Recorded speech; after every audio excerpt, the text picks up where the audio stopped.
بسم اللہ الرحمن الرحیم الحمد للہ رب العالمین والصلاة والسلام علی سید الانبیاء والمرسلین سیدنا و مولانا محمد وعلی آلہ و اصحابہ اجمعین۔ السلام علیکم ورحمۃ اللہ وبرکاتہ۔ میرے واجب الاحترام بزرگوں اور عزیز ساتھیوں اور پیارے نوجوان بچوں، اور میری محترم معظم مکرم ماؤں، بہنوں اور پیاری بچیوں، ایک مرتبہ پھر میں اس دین اور دنیا کے اس پروگرام میں آپ کو خوش آمدید کہتا ہوں، اور اسی کے ساتھ میں الحمدللہ اللہ کے فضل و کرم اور اللہ کے احسان پر بہت ہی زیادہ شکر گزار ہوں کہ اللہ تعالیٰ نے ہمیں یہ پروگرام تسلسل کے ساتھ پیش کرنے کی توفیق عطا فرمائی۔ اللہ تعالیٰ اس کو قبول فرمائے، مجھے بھی اس سے مستفید ہونے اور تمام سننے والوں کو استفادہ کرنے کی توفیق عطا فرمائے، اور اس کی اللہ تعالیٰ جتنے بھی لوگ اس کام میں ہمارے ساتھ اس کار خیر میں شریک ہیں، معاون ہیں، اور جو اللہ کے فضل و کرم سے اس پروگرام کے پیچھے پس پردہ کام کرتے ہیں، اس پروگرام کو نشر کرنے میں معاون اور مددگار ہیں، اللہ تعالیٰ ان سب کو جزائے خیر عطا فرمائے۔ اور ان سب کاموں میں ظاہر ہے کہ سب سے پہلے الخیر فاؤنڈیشن اور اس کے ساتھ ساتھ ہمارے امام قاسم صاحب جو پورے اہتمام کے ساتھ ان تمام پروگراموں اور تمام کار خیر جتنے کارہائے خیر ہو رہی ہیں، اللہ تعالیٰ کے فضل و کرم سے وہ اس کے جو ہے الحمدللہ ایک روح رواں کی حیثیت سے اور ایک عظیم کارکن کی حیثیت سے اس پر نظر رکھتے ہیں۔ اللہ تعالیٰ ان کو جزائے خیر عطا فرمائے، اور ان کی کوششوں اور کاوشوں میں اور محنتوں میں اللہ تعالیٰ اور ان کی زندگی میں، صحت میں، جان و مال و اولاد میں برکت عطا فرمائے، ان کو 100% قبولیت نصیب فرمائے۔ میں نے سامعین گرامی قدر، پچھلے جو سیشنز تھے اس میں ہم نے الحمدللہ کافی سیشنز کے اندر 7-8 سیشن میں قرآن کریم دعاؤں کے بارے میں، قرآن کریم میں جو دعائیں ذکر کی گئی ہیں اور قرآن کریم کے مختلف صورتوں کے خواص اور خاصیتیں، اور جو ہے اس کے ساتھ ساتھ اس کے فضائل، اس کا ذکر کیا تفصیلی طور پر، اور کچھ اختصار کے ساتھ بھی کچھ جو آیات ہیں وہ بڑی خاص آیات ہیں کہ ان کو کب پڑھنا چاہیے، کہاں، کیسے، کب جو ہے مشکلات میں، تکلیفوں میں، پریشانیوں میں۔ تو الحمدللہ جو ہمارے سامعین، آپ سب کی طرف سے جو فیڈ بیک مجھے ملی وقتاً فوقتاً، الحمدللہ مجھے اس سے کافی خوشی ہوئی۔ اللہ تعالیٰ جو ہے اس کو قبول فرمائے، منظور فرمائے، اور جو کچھ ہم کہتے ہیں اور سنتے ہیں اللہ تعالیٰ اس پر مجھے بھی اور آپ سب کو عمل کرنے کی توفیق عطا فرمائے۔ قرآن کریم اللہ تعالیٰ کا ایک ایسا بے بہا، بے لامتناہی اور ایک ایسی نعمت جس کی جو جاری اور ساری نعمت ہے، ایک ایسا خزانہ ہے جس کی ہمیں قدر کرنی چاہیے، جس کے اللہ تعالیٰ ہمیں رات دن اس کے ساتھ تعلق جوڑنا چاہیے، اس کے ساتھ وہ قرآن کریم کے ساتھ وہ تعلق ہو، ایسا تعلق ہو کہ ہم اس کو ہر وقت یہ ہمارے ذہنوں کے اندر حاضر ہوں اور ہم اسے پڑھیں اور اس کے ساتھ ہمارا تعلق ہو، بچوں کو پڑھائیں اور گھروں میں اس عظیم نعمت سے مستفید ہوں، ہمارے گھر قرآن کریم کی تلاوت سے آباد ہوں، سرسبز و شاداب ہوں، اور اس میں قرآن کریم پڑھا جائے، پڑھایا جائے، سنا جائے۔ بہرحال اس موضوع کے بعد آج میں ایک اور موضوع کی طرف آ رہا ہوں جو کہ انتہائی اہم موضوع ہے، اور ہر انسان کو وہ موضوع درپیش ہے، تو ہم انشاءاللہ آج سے اس کے بارے میں گفتگو شروع کریں گے۔ اور میری دعا ہے کہ اللہ تعالی ہمیں اس باب میں آگے بڑھ کر کے اور اس پر مزید جو ہے سیکھنے کی توفیق عطا فرمائے، سمجھنے کی بھی توفیق عطا فرمائے، اور آگے چل کر کے اس پر عمل کرنے کی بھی توفیق عطا فرمائے۔ تو آج ہم جس موضوع پر گفتگو شروع کر رہے ہیں وہ ہے موت۔ انسان کی دنیاوی زندگی کا جو مرحلہ ختم ہونے والا ہے اور یقیناً ہو کر کے رہے گا، ہر جاندار کو موت آنی ہے اور موت ایک حقیقت ہے۔ اس کے بارے میں عرض کرتے ہیں کہ اسلام کیا کہتا ہے، اللہ اور اس کے رسول صلی اللہ علیہ وسلم کی ارشادات کیا ہیں، اور موت کیا چیز ہے۔ اکثر و بیشتر وہ لوگ جو کہ کسی دین کو نہیں مانتے، یا جو مادہ پرستی، یا جس کو یہ کہنا چاہیے کہ مادے میں بیلیو کرتے ہیں، اور وہ یہ کہتے ہیں کہ جی اسی چیز کو ماننا چاہیے جس کو انسان دیکھے اور یا چھوئے، یا جو ہے اس کو احساس ہو، وغیرہ وغیرہ بہت سارے دلائل اور وہ پیش کرتے ہیں، جس کو الفاظ دیگر یہ کہنے چاہیے کہ مذاہب سے اور روحانیت سے انقطاع اور تعلق جن کا قائم نہ ہو۔ تو ان کے نزدیک اکثر یہی ہے کہ یہی زندگی ہے اور انسان مر جائے تو قصہ ختم، اور یہی بات مشرکین مکہ وہ بھی کہا کرتے تھے۔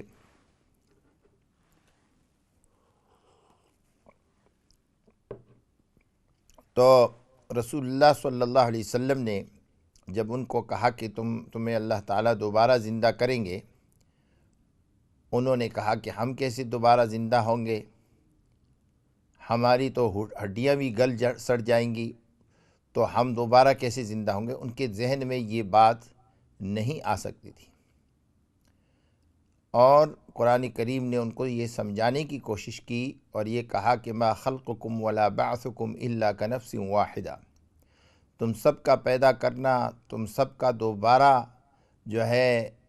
اٹھانا، زندہ کرنا، یہ اللہ کے لیے ایسے ہی ہے جیسے کہ کسی ایک جو ہے انسان کو، ایک نفس کو پیدا کرنا یا دوبارہ زندہ کرنا۔ اللہ تعالیٰ انسانوں کو پیدا کرتا ہے۔ تو قرآن کریم میں اللہ تعالیٰ نے مختلف جگہوں پر موت کا ذکر کیا ہے، اور موت کا جو ذکر ہوا ہے، اللہ تعالیٰ نے جو ایمان والوں کو موت کی بات بتائی اور موت سے خبردار کیا، اور یہ بتایا کہ موت کیا چیز ہے، ان ساری چیزوں کے بارے میں ہم بات کریں گے۔ تو سب سے پہلی بات تو ہمیں اس سلسلے میں یہ ذہن میں رکھنی چاہیے کہ اللہ تعالیٰ نے مخاطب کر کے انسانوں کو یہ کہا کہ موت تمہیں آ کر کے رہے گی، اور وَلَوْ كُنْتُمْ فِي بُرُوجٍ مُشَيَّدَةٍ، اگرچہ تم اپنے آپ کو مضبوط قلعوں کے اندر بند کر دو، موت آنی ہے۔ موت سے کوئی نہیں بچ سکتا، اور اگر کوئی ایسا ہو جو کہ اللہ تعالیٰ کی وجود کا بھی منکر ہو، کوئی شخص کسی دین میں، مذہب میں یقین نہ رکھتا ہو، اسے بھی موت کا یقین ہوتا ہے۔ موت ایک ایسی کیفیت، ایک ایسی چیز ہے۔ فرق صرف یہ ہے کہ ایمان والوں کے ہاں موت ختم یا خاتمہ نہیں ہے، یہ بات نہیں ہے کہ موت سے انسان ختم ہو جاتا ہے، اس کا قصہ ختم ہو جاتا ہے، اور جیسے کہ کفار جن کا کوئی دین نہ ہو، جو کفار مکہ تھے اس وقت، یا کوئی کسی چیز میں بیلیو نہ کرتے ہوں، وہ یہ سمجھتے ہیں کہ موت کا مطلب یہ ہے کہ موت انسان کو آ جائے تو اس کا قصہ ختم ہو جاتا ہے، بس یہی زندگی ہے جس میں ہم جی رہے ہیں، اس کے بعد کوئی زندگی نہیں۔ تو یہ اس بات کو چیلنج کیا ہے اللہ تعالیٰ نے، اور اللہ تعالیٰ نے ہمیں یہ سمجھانے کی، قرآن کریم میں سمجھانے کے لیے یہ بات کئی جگہوں پر ذکر کی ہے کہ موت آنی ہے یقیناً، لیکن موت ایک فیز ہے، ایک مرحلہ ہے انسان کی زندگی کا، اس کے بعد اس کی ایک اور زندگی شروع ہو جاتی ہے۔ اس کی مثال ایسی ہے جیسے کہ ہم دیکھتے ہیں کہ انسان سویا ہوا ہوتا ہے، پھر جاگ جاتا ہے، اور نیند کیا ہے؟ رسول اللہ صلی اللہ علیہ وسلم نے فرمایا کہ جو نیند ہے یہ اخت الموت، موت کی بہن ہے، موت جیسی ہے۔ صرف یہ ہے کہ انسان سوتا ہے تو اس کی روح جو ہے جب وہ جاگتا ہے تو واپس آ جاتی ہے۔ جب انسان کا وقت پورا ہو جائے گا اس دنیا میں، اس کی روح اس کی بدن سے جدا ہو جائے گی تو پھر واپس نہیں آئے گی، جب تک کہ اللہ پاک نہ چاہیں اور اس کو دوبارہ زندہ کر دیں۔ تو موت ایک ایسی حقیقت ہے جس سے کوئی انکار نہیں کر سکتا۔ اب ایمان والے اور جنہوں نے اللہ کو مانا، اس کے رسول صلی اللہ علیہ وسلم کو مانا، یا ہم سے گزشتہ جو مذاہب ہیں آسمانی کتابوں کو ماننے والے، وہ سبھی اس بات پہ یقین رکھتے ہیں کہ موت کے بعد ایک اور زندگی ہے۔ موت خاتمہ نہیں ہے۔ اگر ایسا ہوتا تو دنیا کی زندگی بہت ہی مختصر، اس کا کوئی مقصد ہی نہ ہوتا۔ دنیا کی زندگی کا مقصد مزرعۃ الآخرہ، یہ آخرت کی کھیتی ہے۔ You are actually preparing and farming and producing for the آخرہ, for the life hereafter۔ آخرت کی جو زندگی ہے اس کے لیے آپ تیاری کر رہے ہیں، یہ آپ کی ذمہ داری ہے۔ تو بہرحال موت واقع ہونی ہے، اور اللہ تعالیٰ نے فرمایا کہ کل من علیہا فان، ہر جو زندہ ہے اس کے لیے فنا ہے۔ کل نفس ذائقۃ الموت، ہر نفس نے موت کا مزہ چکھنا ہے۔ حتیٰ کہ اسرافیل علیہ السلام جنہوں نے سور پکڑی ہوئی ہے، اس کے انتظار میں ہے کہ وہ سور پھونکے، اللہ اس کو حکم دیں گے، وہ سور پھونکے گے، قیامت قائم ہوگی، تمام کے تمام چیزیں، مخلوقات ساری کی ساری اوپر نیچے ہو جائیں گی، درہم برہم ہو جائیں گی، ختم ہو جائیں گی۔ اس کے بعد اللہ تعالیٰ ان کو بھی حکم دیں گے کہ تو بھی مر جا۔ تو موت ہے،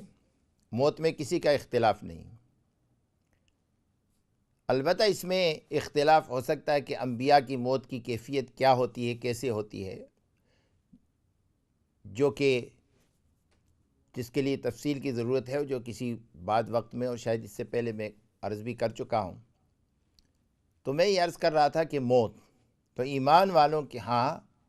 موت کیا ہے کہ انسان اس دنیا سے جاتا ہے تو وہ ختم نہیں ہوتا، یہ غلط خیال ہے، بلکہ اس کی زندگی کا ایک اور مرحلہ شروع ہو جاتا ہے، اور اس کی زندگی ایک اور فیز میں داخل ہوتی ہے۔ جیسے کہ وہ سویا ہوا ہے، نیند سے بیدار ہو گیا، ایک اور عالم میں چلا گیا، پھر سو جائے گا، پھر ایک اور عالم میں چلا جائے گا۔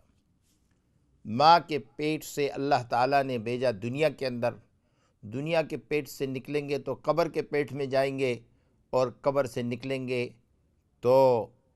انشاءاللہ ایمان کے ساتھ اللہ تعالیٰ جنت کے وسیع عالم میں ہمیں لے جائیں گے۔ پہلے حساب کتاب ہوگا، اس کے بعد جو ہے حساب کتاب کے بعد کامیاب جنت میں جائیں گے، ناکام جو ہے اللہ تعالیٰ ہم سب کی حفاظت کرے دوزخ میں جائیں گے۔ تو موت جو ہے، میں یہ عرض کر رہا ہوں کہ وہ یہ جو خیال کیجیے، موت، بعض لوگ کہتے ہیں جی مر گیا، جو مر گیا وہ ختم ہو گیا، جو مر گئے وہ بیچارے تو چلے گئے، پیچھے جو زندہ رہنے والے ہیں وہ ان کے مزے ہیں۔ یہ تصور، یہ خیال، یہ غلط ہے۔ یہ خیال رکھنا چاہیے کہ موت حقیقت میں ایمان والوں کے لیے ایک اور زندگی کا ایک دوسرا مرحلہ شروع ہو جاتا ہے۔ تو ہم انشاءاللہ اس پہ بات کریں گے کہ موت کی حقیقت، موت کے بارے میں اللہ تعالیٰ نے کیا ارشاد فرمایا، اور موت واقع ہو جائے تو کیا کرنا چاہیے۔ موت سے پہلے سخت بیماریاں ہوں، لا علاج بیماریاں، کئی ہمارے بہن بھائی، بزرگ، دوست، رشتہ دار، عزیز و اقارب ایسے ہیں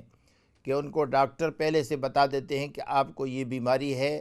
اب آپ کا بچنا ممکن نہیں ہے، یا اتنے عرصے کے لیے امکان ہے، یا وغیرہ وغیرہ۔ اس صورت میں کیا کرنا چاہیے؟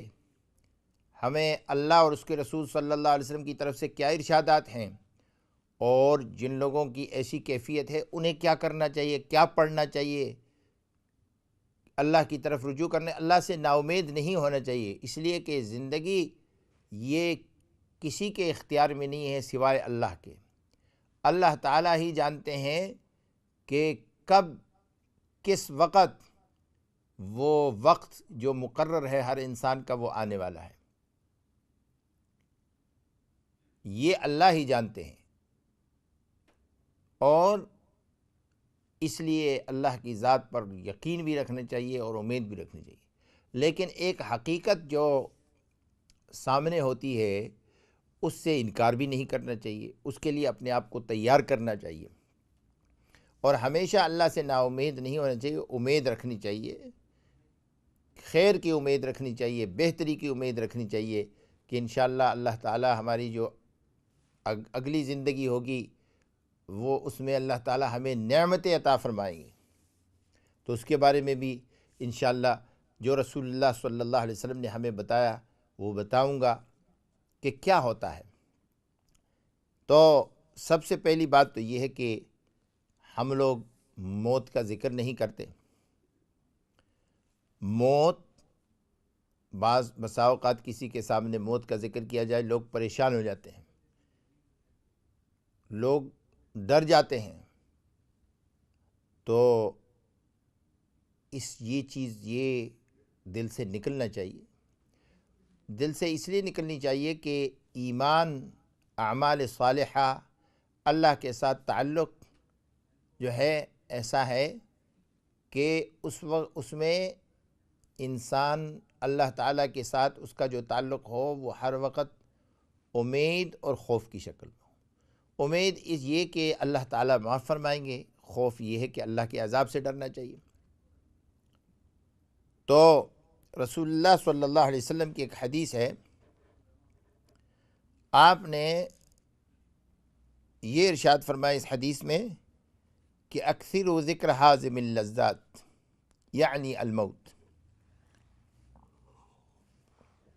کہ تم زیادہ سے زیادہ اس چیز کا ذکر کرو جو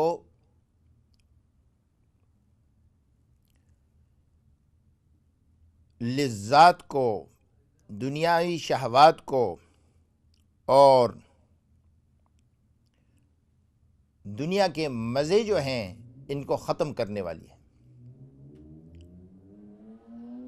حازم ذال کے ساتھ ہے، ایک ہے ہضم ضاد کے ساتھ، وہ ہضم، اس کو ہضم ہی کہتے ہیں ہم لوگ۔ یہ حازم ہے، حازم کا مطلب ہے قطع، ای القاطع، کاٹنے والا، ختم کر دینے والا، دنیا سے تعلق ہی ختم ہو جاتا ہے۔ اور یہ کون کہہ رہے ہیں؟ نبی کریم سید الکونین رحمۃ للعالمین صلی اللہ علیہ وسلم۔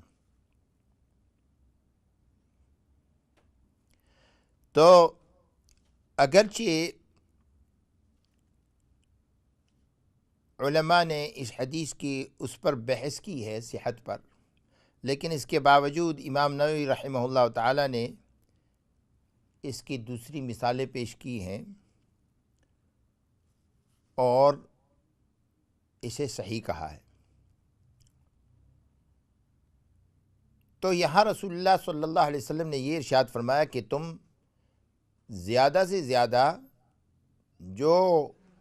لذتوں کو ختم کرنے والی چیز ہے اور اس کا تعلق قطع کرنے والی چیز ہے، یعنی اس کو تم یاد رکھو، زیادہ سے زیادہ یاد، اکثرو کا لفظ استعمال فرمایا کہ زیادہ سے زیادہ اس کو یاد کرو۔ اور آپ نے آگے فرمایا یعنی الموت، مراد یہ ہے کہ میرا مطلب یہ ہے، میں موت کا تم سے یہ کہہ رہا ہوں کہ موت کا تذکرہ کیا کرو، موت کو یاد رکھو۔ اب موت کیسے یاد رہے گی؟ ایک تو یہ ہے کہ انسان کوئی فوت ہو جائے تو جنازے میں شرکت کے لیے جاتا ہے، اور وہ میں ذکر کروں گا کہ بڑا ثواب ہے جنازے میں، غسل میں، تدفین میں شرکت کرنا، تعزیت کرنے کا بہت بڑا ثواب ہے۔ کسی کے ساتھ تعزیت کرنا، ایک تو یہ کہ رسول اللہ صلی اللہ علیہ وسلم کی سنت ہے، دوسرا یہ کہ کسی انسان کے ساتھ ہمدردی کا اظہار کرنا ہے، اور تیسرا یہ کہ ایک حدیث میں اس کی اتنی فضیلت آئی ہے کہ فرمایا تعزیت کرنے والے کو